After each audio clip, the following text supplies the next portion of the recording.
It's weak. Okay, Bryn, you're never opening a video again. Oh, it's been fun. I'm done. Go ahead. Welcome to the video for the Fantasy I Forecaster. just said welcome. Welcome! He said, well, today we will be discussing some top stories for the week, including news stories, panic, waiver wire, and we will close with a bold prediction. What will it be? Click like and you will see. You don't have to click anything to watch the video. We're Now we're doing clickbait? We're clickbaiting this video. You can't clickbait a video. You can't clickbait something they've already clicked on. I know, I get that. not selling anything. Please buy our fantasy football book on sale now. Newsstand. Actually, we are going to be selling shirts probably in like 5 years. If we make it that way. if we get up to at least 16 subscribers that aren't Danny's wife. Shout out. I don't even think we've actually subscribed yet.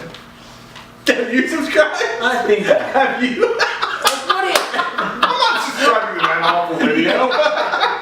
I haven't subscribed yet either, I don't think. So, we're going to start this week 4 video off with the big news stories, and mine's not big enough to start it because I think yours is. Mine, I guess yours is. I don't remember what his is, that's why I wanted to make sure. Okay, so I'll start with mine, and mine goes into the injury. I took the injuries off everyone's list, and I'm not going into Earl Thomas flipping off his own team or whatever, or It's a the big crowd or sideline. something. It's a big sideline. But I'm going with the tight end specifically injuries here. 4 big tight end injuries to add to already Ingram's injury last week. Wow, Elvin Ingram. I didn't say Elvis.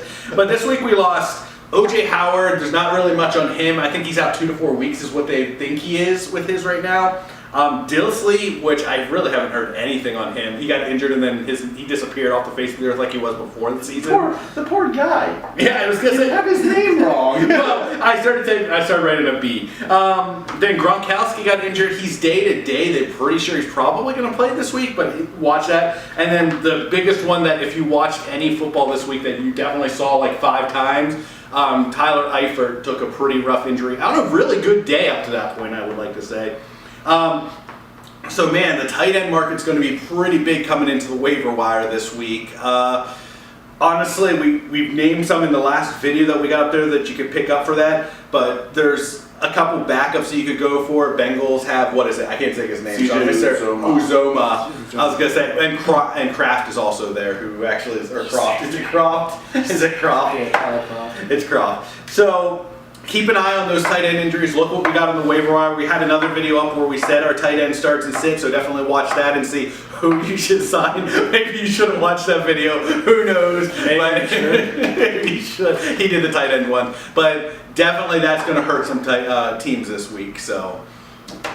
Alright, I'll kick it over to my news story here. I kind of went with the 4 rookie quarterbacks. This week was kind of a rough outing for them. Fantasy-wise, some of them had decent games. But all in all, it was kind of a disappointing week because they all lost. Josh Allen, Josh Rosen, Baker Mayfield, and Sam Darnold all lost their games. Now, next week they do have some okay matchups, but to me it's kind of disappointing to see all these guys who most of them were all like top 10 picks outside of... Wasn't Rosen? They're all top 10. They all did make top 10. So they were all top 10 picks. So it's kind of disappointing to see that they all lost, especially the Baker Mayfield loss, which came down to a rather disgruntled call that a lot of fans are very upset about. So hopefully next week kind of turns around for them. You know, they all do have decent matchups. I know one matchup in particular that me and Vin are very, very excited about. Where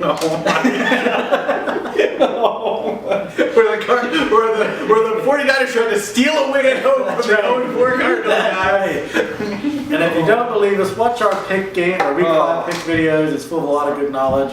But to me, that was good laughs. A lot of good laughs too. Yeah, a lot of good laughs. For me, that was kind of my disappointment of the week as far as the news goes. So I'll kick it over to Britton with his news story. Yes, Sean. Let's go over to Britton here with this news story. Why do we acting like this is a news story? We're doing a news section. I'm gonna do this for the rest of the time we talk. And I hear right now that we have some tight end injuries. Oh wait, that was my story. I hear that we have some surprises in divisions. Britton, let's shoot this over to you. Wait, Carol. Carol's in traffic right now. Carol, what's happening on traffic? Wait, somebody's starting to talk. Actually, yeah, right now, this week so far, after 4 weeks, we have 4 surprise division leaders. First starting with a team that probably won't be division leader much longer after their thumping they took. But currently, Miami Dolphin fans, you lead the AFC East. So bad. It doesn't matter that you lost to the Patriots. It doesn't, because you're still 3-1. Patriots are 2-2. Granted, they'll probably pass you in the coming weeks, but you're leading the division after 4 weeks. Good chance of next week, actually. Another team that very well could lose their division lead is the Washington Redskins. They play a really tough Saints team, but currently at 2-1, they currently lead that division. They did have a bye week this past week. The Eagles and the Cowboys both sit at 2-2, while the Giants are 1-3. They're there. Again, they're like just riding the bottom again. Yeah, That's why they drafted Saquon Barkley. 2 teams though that are looking pretty interesting for their division lead. I'll start with the one. Let's take a shot at both of us in this one section. So Chicago right now is leading. You. Oh no, you too. It's coming next. Chicago right now is leading the division at 3-1. They do have Green Bay directly behind them at 2-1-1. After that tie with the Vikings. The Vikings currently are 1-2-1, which surprisingly, with that weird sounding record, still is better than the Lions, who are 1-3. Chicago did lose to the Packers, but at the same time, they've looked good since that loss. So it'd be interesting to see that. Me personally, even being a Bears fan, I don't think it's going to hold up. I mean, Packers are Packers. We both know how it is. Like, as soon as Packers look like they're out of it, here they come. They always win. came back Well, Aaron Rodgers broke his leg, but he's through for 5 touchdowns.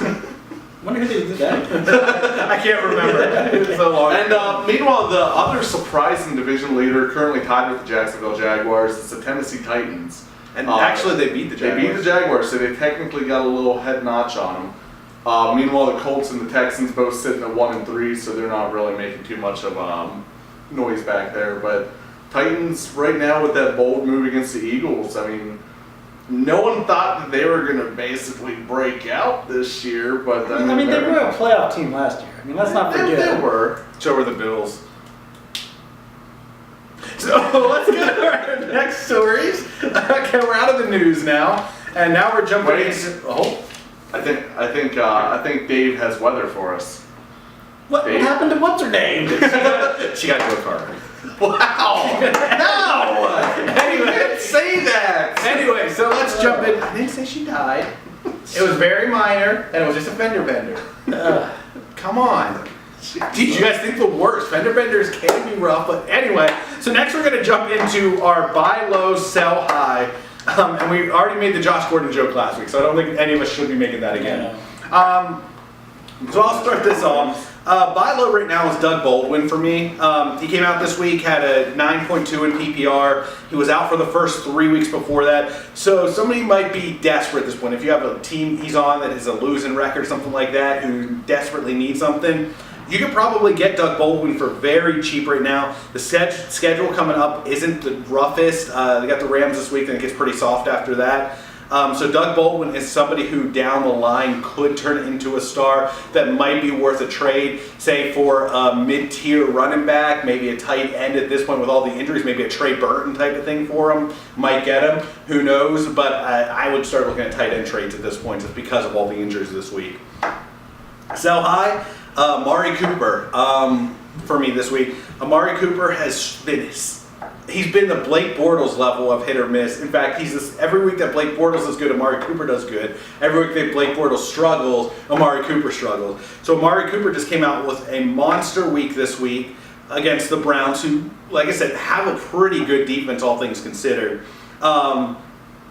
He's got about 50 fantasy points this year. Only 2 of the weeks were 20. The other ones were pretty rough. So if you need a more consistent wide receiver, you could probably get an Alshon Jeffrey possibly for him. You could probably get, say, possibly even, although he had a big week this week. I was going to say DeAndre Hopkins is up there too, but he had a big week this week. Before this week, you might have been able to get that. But if you need a more consistent receiver, or maybe even a top-end running back at this point, say you drafted Kenyon Drake and need a top-end running back, and you have Amari Cooper, you may be able to make a good trade and still have a decent receiver on your team.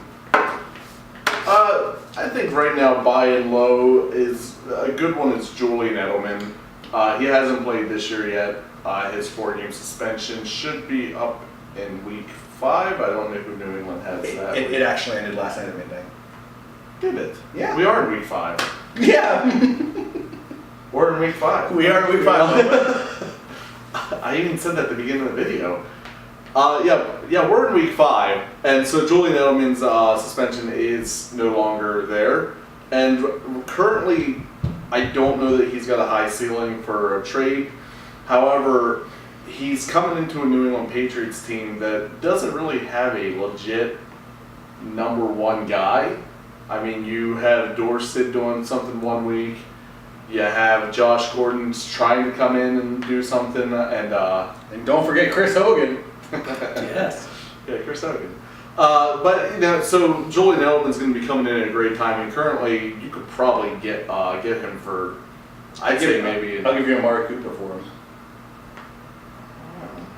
I don't know. Anyway, I do not have Amari Cooper. No, I mean, obviously, I wouldn't really take a risk by giving up a lot on the other end for Edelman, but I think you can still get Edelman for a low price.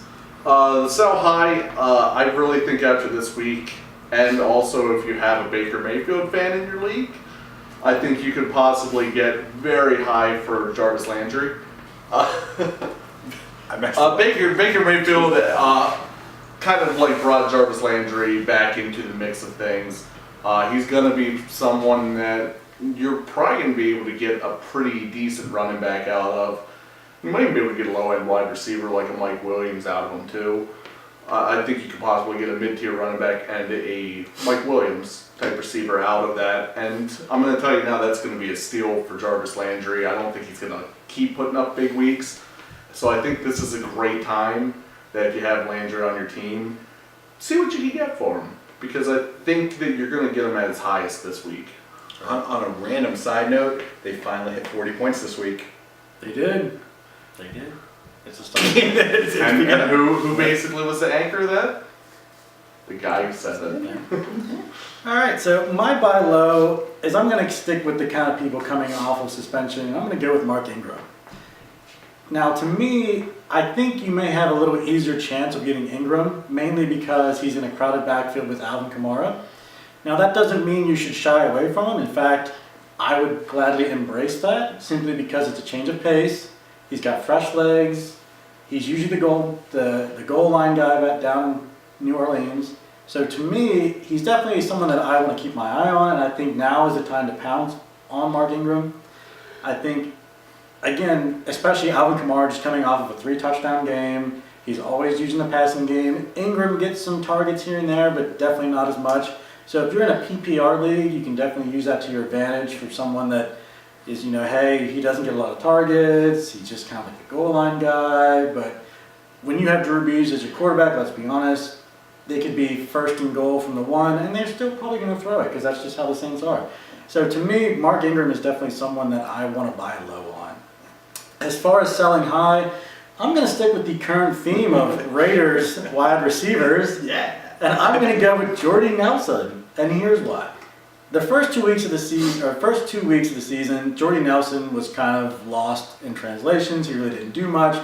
The last 2 weeks, he's looked great. He's turned on. He's the Jordy Nelson of old. But that can't keep up. I just don't see that type of production, going forward. And let's be honest, the last 2 games, they've played from behind. And that's when Jordy Nelson's done most of his work. They were behind. They had to play catch up. They're throwing the football a lot more. So to me, Jordy Nelson is someone right now that you could probably get a decent amount for because he has name value because it's Jordy Nelson. He's coming off 2 really good back-to-back weeks. So to me, if you get someone that has maybe a little bit of Packerism in them, and they love the Packers, and they still have that big heart for Jordy Nelson, I think that's definitely someone worth trading. Am I going to say you could get, possibly a true number 1? I don't think you can get a Michael Thomas for him. But I think you might be able to definitely get an Odell Beckham. Yeah, definitely. At this point, Odell here, or Jordy Nelson up here. Speaking of that, that's my drop of the week. But to me, Jordy Nelson is someone that I'm looking to sell high on. I just don't think he can sustain that type of production. So if you can, I would say this is definitely the week to unload him. I do love how you both are going heavy after people who are fans of football teams to try to steal people off their teams. I love it. Fantasy football. That's why I'm the guy who tried to trade people to a Steelers fan for a huge amount earlier this year. So who am I to say? Go ahead. You haven't started one of these yet. We're doing I our don't think- panic check. I don't think anybody except you has. All I right. haven't. So I'm going to start things off with the panic section here, and one panic that I am panicking about is LaShawn McCoy. Now, again, we know how much we love the Bills on this podcast, video show, whatever you want to call it. But let's be honest, most people took McCoy in the first round, if not early second round, depending on where you drafted. He's also someone that a lot of people, when it comes to auction drafts, spend decent money on. I'm not saying he was like over-infatuated, depending on if you had any auto drafts or auto bids. But for the most part, McCoy has been absolutely terrible, and if you've started him every week, you're starting to get frustrated. And that is rightfully so. I mean, the guy's he hasn't hit double-digit fantasy points yet. And that's obviously a major concern for someone that you spent so much on.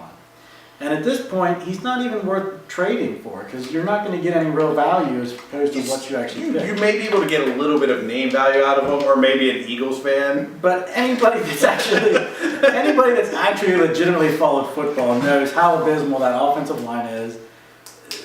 McCoy's just not getting it done. And the sad part is, if you look at the game he didn't play in, where Chris Ivory did took the best. over, Chris Ivory Ivory was an absolute beast. So why is it that LaShawn McCoy is just continuing to struggle? So for me, I'm not saying it's time to drop McCoy. I would never drop McCoy because of who he is, but I'm definitely keeping him on my bench until he proves he is the McCoyable. Just watching last night's game with the Steelers and Ravens, I'm starting to panic for Alex Collins. This is a guy who, I mean, if he wasn't a second round, he was a high third round pick. And, everyone was talking him up saying, well, he's the definite number one guy there.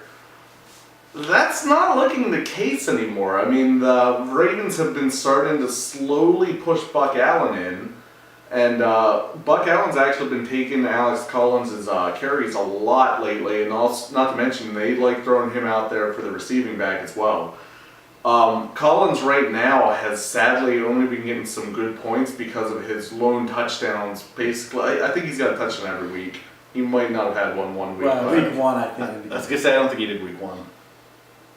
You sure? Because I thought you He was did. my start of the week. I don't think he did. No, I think he got one. I think he got Think the he third. did? I think he got the first one. He didn't should have had two last night, but he fumbled. Yeah, but that's the thing. Like Buck Allen has actually, and I'm actually surprised about it, but Buck Allen's actually been looking like the more dominant runner than Alex Collins. I mean, Well, plus they use him in the passing game too, which Yeah. they don't really feature out. and in all honesty, speaking of which, also Buck Allen probably is out there for most leagues too, and it might be time to start looking into him because I really truly believe Alex Collins is soon going to start losing even more of those carries, and it's going to be a running back by committee. Yeah, Even more. and we say the goal line one, but I think Buck Allen stole a couple goal line ones from him this year too. So it's looking scary there. And just so we're clear, if you go on your waiver wire and look for a player by the name of Buck Allen, you will not You will not find find him. him. Yeah, it's His first- Javorius Yes, Allen. his first name is Javorius. So when you look on your waiver wire, please do not look for Buck Allen and get angry with us because he does not exist. That is his nickname. Who is this Buck Allen guy? His first name is Javorius. If he's available, I would definitely recommend picking him up this week. Yeah, and he was not even owned in 50% of the leagues when we checked. So the final panic here for me is actually, and I'm going pretty high up there. He said LaShawn McCoy, who was a first round one. I got Leonard Fournette, who was also probably drafted in the first round in your league. Fournette has played 2 of the 4 games this year. I don't think he's finished a game. Did he finish week 1? I don't think he did. So he's been injured in and out with a hamstring injury, which we have seen take down people in the past for bad years. In the 2 games that he's played half of, he has a total of 13 points so far this season. That's awful, especially if you're drafting first round. Yeldon's been outdoing him, even when they're both in the game together. Yeldon's been outdoing him. I'm not saying cut Fournette. I'm not necessarily saying trade, because if he could get healthy, and once again, a hamstring is one of the toughest injuries to get healthy from, Running back, especially for a running back. So if you think that he can get through the hamstring injury, keep him. I'm panicking at this point because, like I said, he came back this week. It sounded like he was going to be full in the game and everything, and he was gone in the, I believe, first quarter, maybe early second quarter. Yeah. So I am fully panicking on if Fournette's going to be healthy and a worthwhile play this year. Keep an eye on it, but like I said, hopefully at this point you have Yeldon on your team for this as a handcuff for this. So Yeah, I mean, Fournette reminds you a lot of Fred Taylor back in the day. Like, Fred Taylor, when he was healthy, he was great. Fournette, he just can't stay healthy. So to me, yeah, you're not going to drop someone like Fournette, but you're going to keep him on your bench until A, he proves he's healthy, and B, he finally shows up.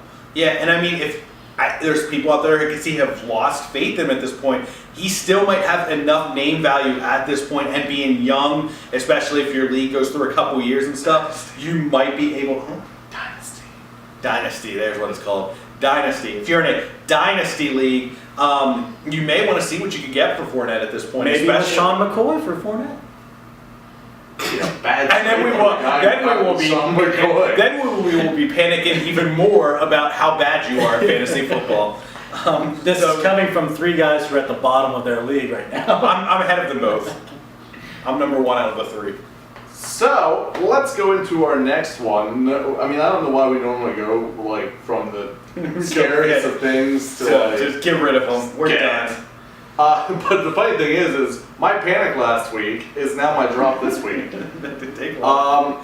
Look, I gave him 3 weeks, and after I gave him the ultimatum 3 weeks, and if he didn't do it, it's done. here's the thing: the reason why I'm going to be saying drop Chris Hogan is for this. Whenever the Patriots put up 38 points against the Dolphins defense, and it was not like running game mainly, it was like Brady putting up passing yards as well. And whenever Chris Hogan only gets 1 catch for 25 yards, I don't understand it. Like, it's not like they have a lot of options at this point. They do now.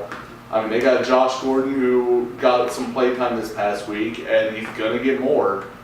I mean, not 10 games because they're gonna get that conditional pick back. But Josh Gordon's coming in. Julian Edelman, as I just got reminded, is back.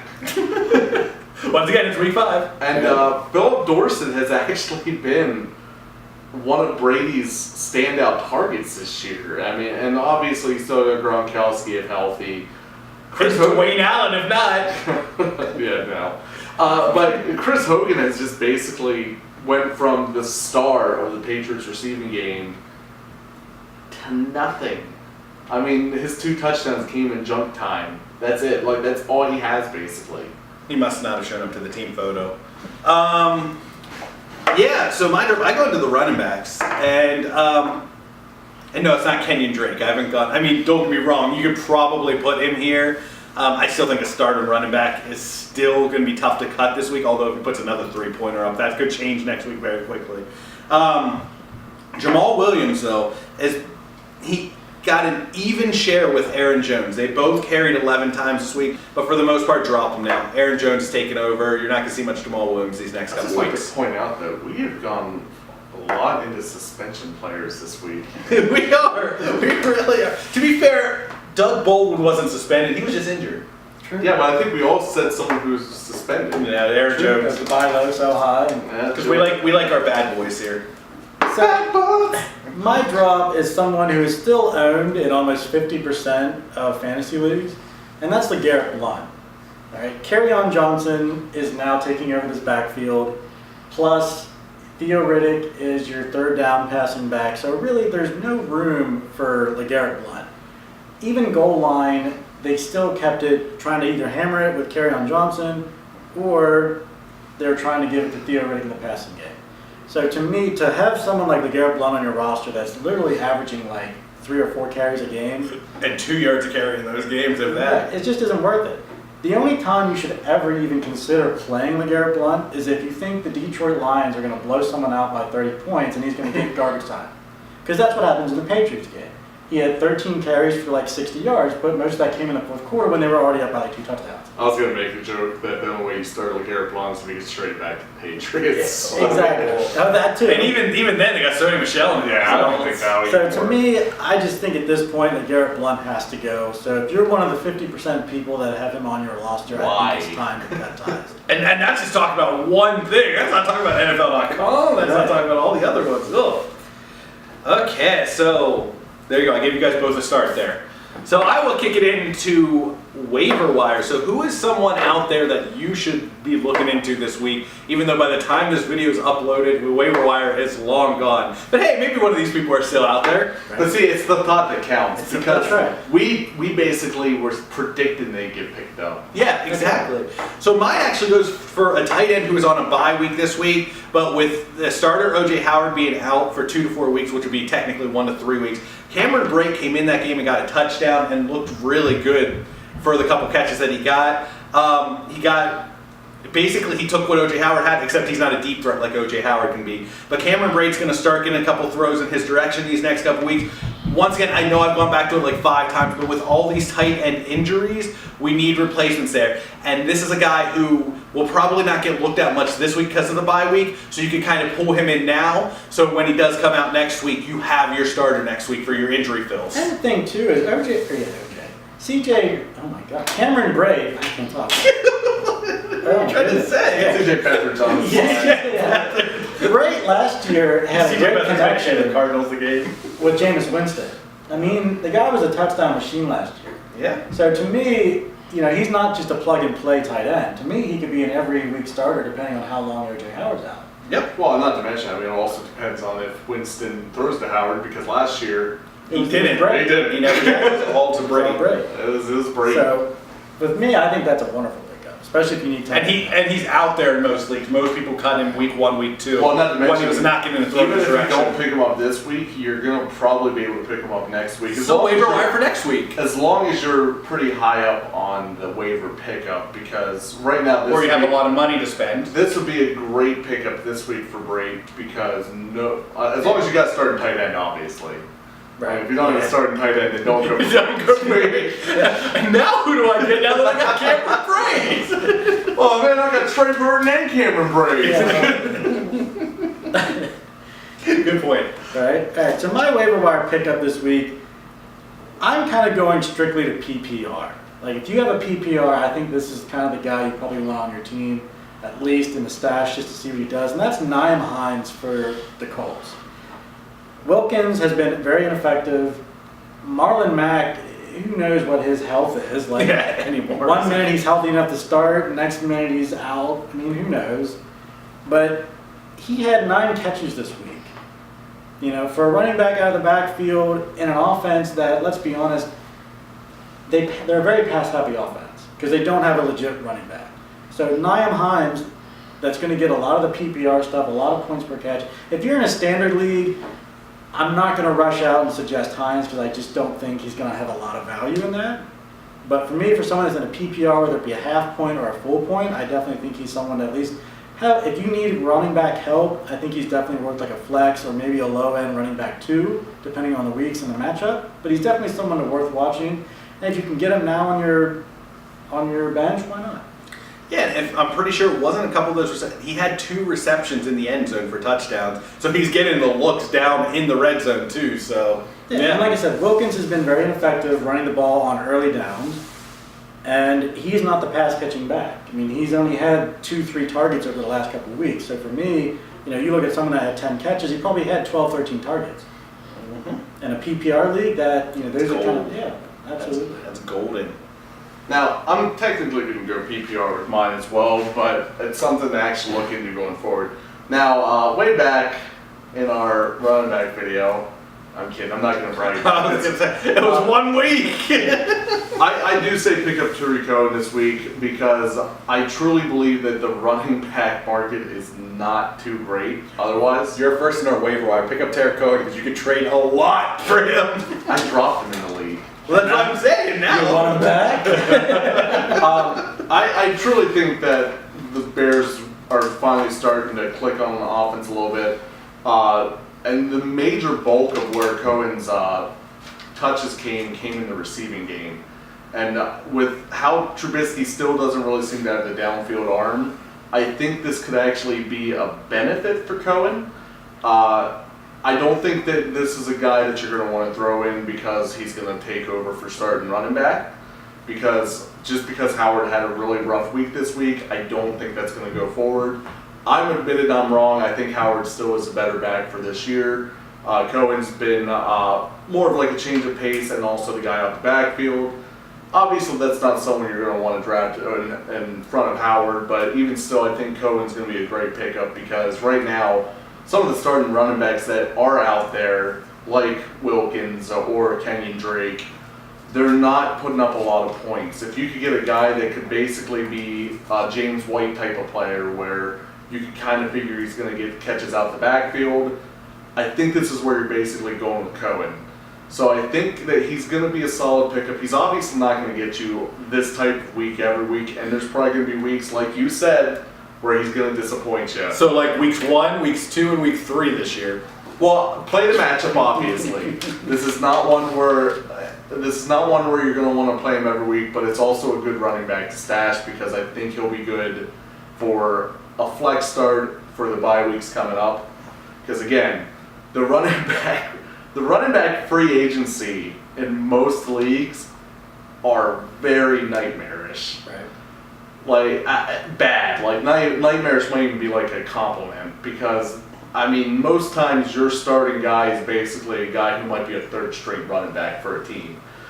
I mean, like the Colts.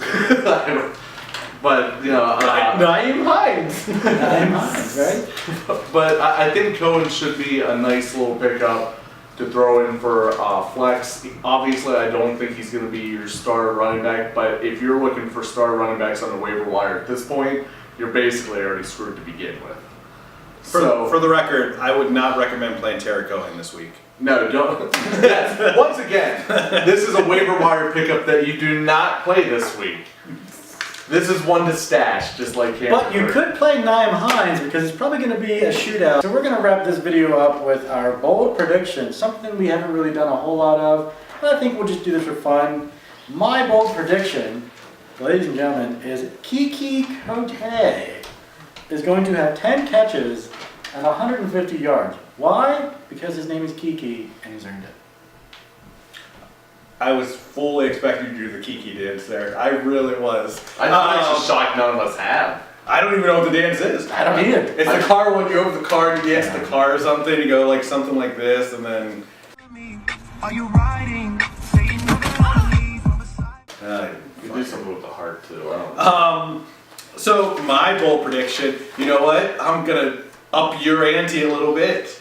I'm going Calvin Ridley will have 10 catches for 200 yards and 2 touchdowns against the Steelers. Ooh. Is that really that bold since he's been like putting up stupid numbers the last 2 weeks? But he hasn't been putting up 200 yards. 400. Calvin Ridley, no. No. 10 catches. 10 catches for 200. What? Do you want me to go all out? You want me to go out? Kenyon Drake will rush for 100 yards this week and a touchdown and get 3 catches for 40 yards. Okay, let's it's not going to be straight on 40 yards. So 3 catches for 37.5 yards and a touchdown this week. Write it down right there. You know, you guys are going. He's on my bench. You guys are like going big receiving yards. I'm gonna go kind of opposite of that. Who's not gonna get touchdowns this week? Antonio Brown, Julio Jones, AJ Green, and Odell Beckham. Calvin Ridley. Why won't Odell Beckham get a touchdown? Because he is a Giant bench everyone with their own. We are the Fantasy Forecasters. Please like, subscribe. We're begging. We're begging. If you watch this video, just please like, please, something. please. Well, just comment. Sean will send you $1. Everyone who likes it. Will he? No, $5. $5 sounds better. Sean will send you $5. That's only if Danny gives me my 10 when Blake Bortles throws for 400 yards. So wait, so you think only 2 people will like it? Like and subscribe to the video below. Feel free to give feedback. Like I'm a salty Vikings fan. He's an over excited Bears fan, or he's a cocky Jaguars fan. Whatever. You put whatever you want in there. We'll try to change how we are. We haven't said names wrong.